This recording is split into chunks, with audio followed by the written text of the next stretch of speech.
Now we will see the objective of stand up India scheme. इस scheme में क्या है? The objective of stand up India scheme is to facilitate, bank loan देती है between 10 lakh से 1 करोड़ तक bank loan मिलता है कि आप स्टैंड अप हो जाओ। एटलीस्ट वन शेड्यूल कास्ट और शेड्यूल ट्राइब्स के लिए, यानी SC एंड ST लोगों के लिए ये स्पेशल लोन फैसिलिटीज है।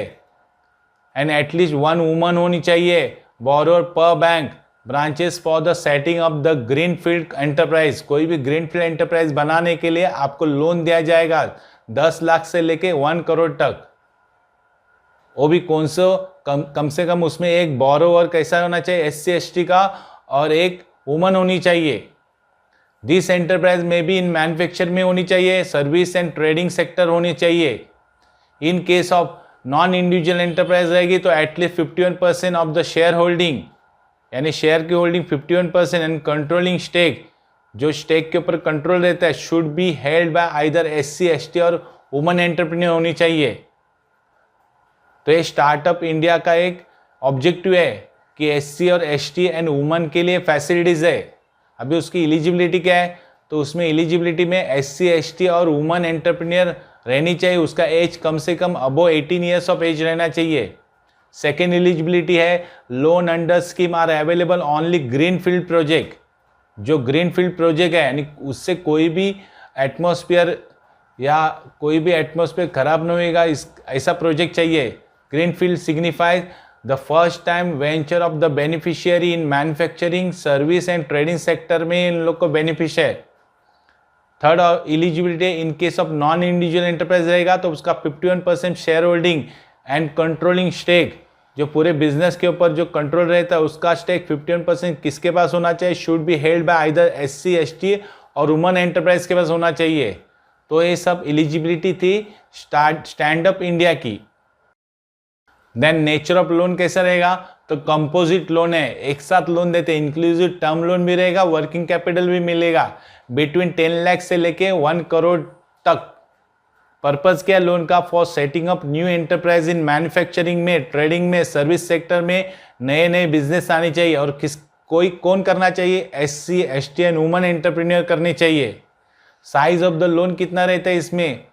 Composite loan 75% of the project, यानी प्रोजेक्ट कॉस्ट है ना, उसका 75% लोन कौन देगा? गवर्नमेंट देगी, या गवर्नमेंट या कोई तो किसी प्राइवेट सेक्टर से अरेंज करके देगी। उसमें inclusive of term loan and working capital inclusive है। However it will not be applicable if the borrower contribution along with the coverage support from any other scheme exceed 25% of the project cost. लेकिन इसमें उसको applicable नहीं है जो borrower already coverage है 20% of the project को, कोई other scheme में कवरेज है तो उसको नहीं मिलेगा ये स्कीम। यानी जिसने ऑलरेडी लोन उठाया कहाँ से, उसको ये स्कीम नहीं है। देन इंटरेस्ट रेट क्या रहेगा? The rate of interest will be lower, lowest रहेगा, कम से कम रहेगा। Applicable rate of the bank for that category, rating category, not exceed, जो बेस रेट है MCLR का +3% प्लस ट्रेनर प्रीमियम, उससे भी कम रहेगा, उससे ज़्यादा नहीं रहेगा। सिक्योरिटी क्या रहेगी? बिसाइड प्राइमरी सिक्योरिटी छोड़ के लोन में भी सिक्योर्ड बाय कोलेस्ट्रल सिक्योरिटी और guarantee of the credit guarantee fund scheme for stand up India loan, जो डिसाइडेड करती है बाय बैंक, वो सिक्योरिटी रहेगी। लोन का रीपेमेंट कैसे रहेगा? The loan is repayable in 7 years with maximum moratorium period of 18 months, यानी आप 7 साल में रीपेबल कर सकते हो। और आपको 18 months, यानी 18 months का मोरेटोरियम पीरियड, मतलब आप 18 months कोई भी लोन पे नहीं कर सकते। आपको कोई ज़बरदस्ती नहीं कि हफ्ते या इंस्टॉलमेंट पे करो या इंटरेस्ट पे करो। 18 months आपको फ्रीडम रहेगा, उसके बाद आप लोन रीपे कर सकते हो। उसको बोलते हैं मोरेटोरियम पीरियड, यानी ये पीरियड में कोई भी आपको कंपलसरी लोन पे करने के लिए मजबूर नहीं करेगा। Then working capital, for withdrawal of working capital up to 10 lakhs, आप 10 lakhs विड्रॉ कर सकते हैं।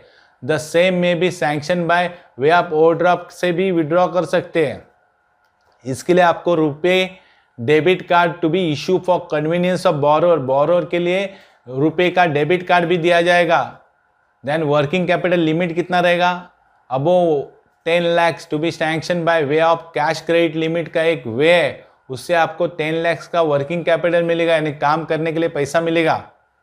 Then margin money, the scheme invoices 25% margin money which can be provided in coverage with eligible central and state government की eligibility रहेगी, जिसमें आपको 25% margin रखना पड़ता है. ये सब स्टार्टअप इंडिया की एलिजिबिलिटी है.